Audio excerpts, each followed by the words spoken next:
Stan passed Harry's bed and disappeared up a narrow wooden staircase.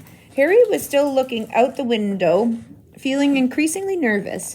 Ernie didn't seem to have mastered the use of the steering wheel. The night bus kept mounting the pavement, but it didn't hit anything. Line of lamp posts, letter boxes, and bins jumped out of its way as it approached and back into position once it had passed. Stan came back downstairs, followed by a faintly green witch wrapped in a traveling cloak.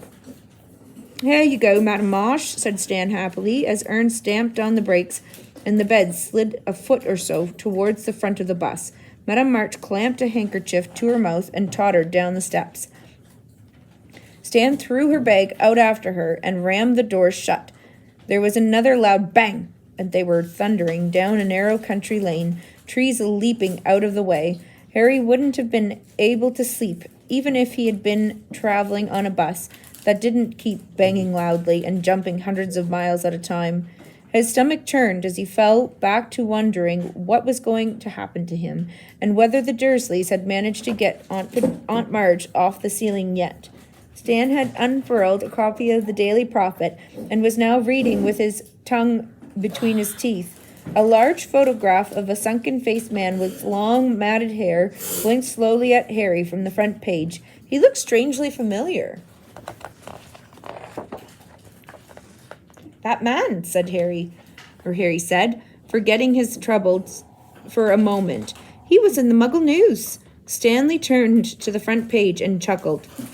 "Sirius Black," he said, nodding. "Course, he was on the Muggle News, Neville. Where you been?"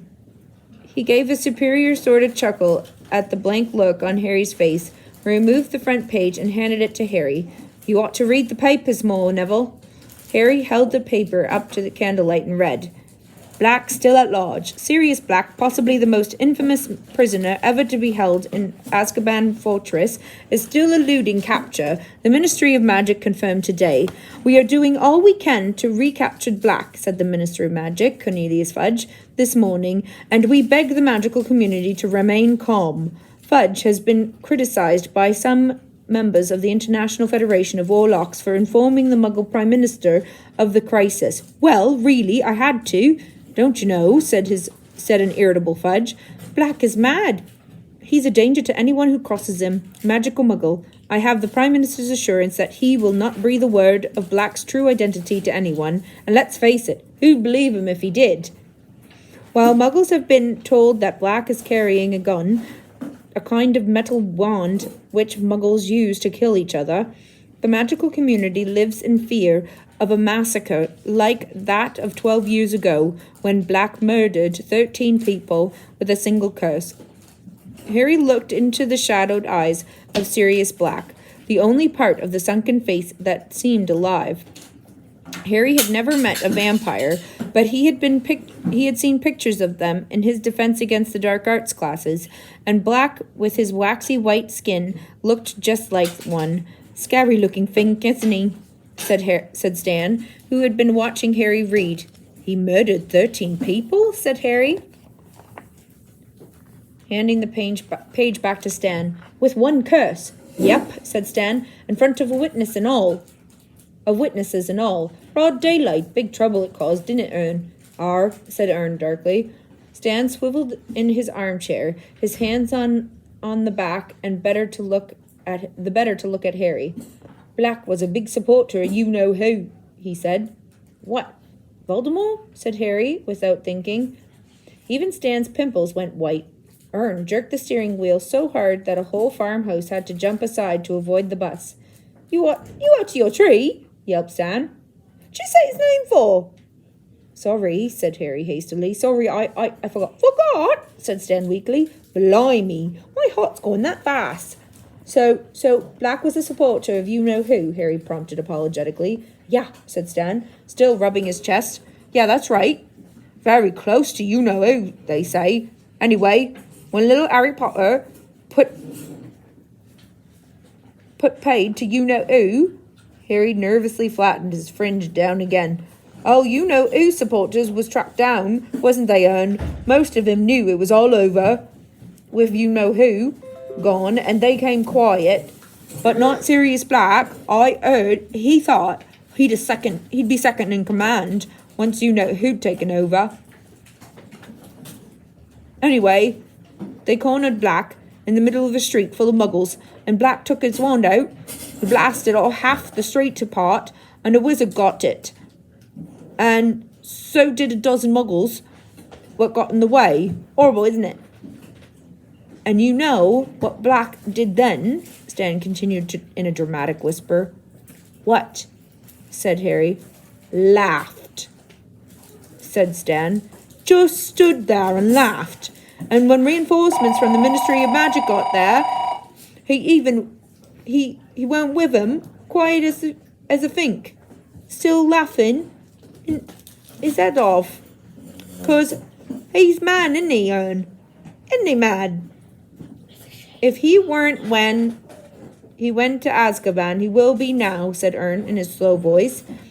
I'd blow myself up before I set foot in that place. Serves him right mind, after what he did. They had a job covering it up, didn't they? Stan said.